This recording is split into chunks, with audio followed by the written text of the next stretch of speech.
যখন বলেছেন যে কোনো নারী কি প্রধান হতে পারেন, উনি দুবার একটা বাক্য বলেছেন, it's not possible, it's not possible, দুবার বলেছেন। একজন সনাতন ধর্মাবলম্বীকে এমপি পদে মনোনীত করেছেন। জি, যদি তিনি যেতেন তাহলে এমপি হবেন।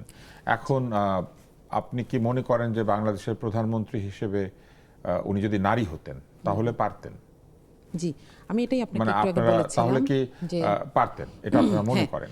সেটা যদি হয়ে থাকে তাহলে নিশ্চয়ই আপনাদের দলে অন্য ধর্মাবলম্বীরা অংশ নিতে পারবে।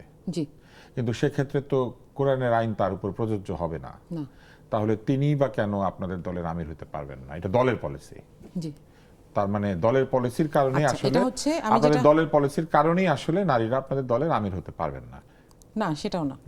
আপনি একটু আপনাকে বলি, দলের যেটা ইন্টারনাল পলিসি সেইটাতে নারীর আমির হতেও কোনো অসুবিধা নাই, কিন্তু সাধারণত হন না, এই কথাটাকেই নুরুন্নিসা আপাও বলেছেন, নুরুন্নিসা সিদ্দিকা স্পষ্ট বলেছেন যে আমরা স্বেচ্ছায় এই কাজটা তাদেরকে দিই না, যে তারা কাজটা করছেন। আমি এক সেকেন্ড একটু ক্লিয়ার করে দিই। সেটা হচ্ছে আমি আমির আল জাজিরাকে যখন বলেছেন যে কোনো নারী কি প্রধান হতে পারেন, উনি দুবার একটা বাক্য বলেছেন, it's not possible, it's not possible, দুবার বলেছেন।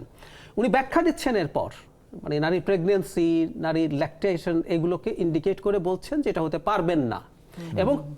এবং বলছেন গড, আল্লাহ সবাইকে ডিফারেন্ট এন্টিটিতে, তাদের ওন এন্টিটিতে তৈরি, তার মানে উনি সৃষ্টিগতভাবে নারী নেতৃত্বে পজিশনে যেতে পারেন না বলে বলছেন। আরেকটু বলি, যিনি মেনে নিয়েছেন বলছেন এটা ইচ্ছাকৃত না, ওনার ক্লেমিং হচ্ছে এটা কোরআনেরই ফয়সালা, উনি সেটা মানছেন, সুতরাং এটা কোনো ব্যক্তিগত ইচ্ছে না।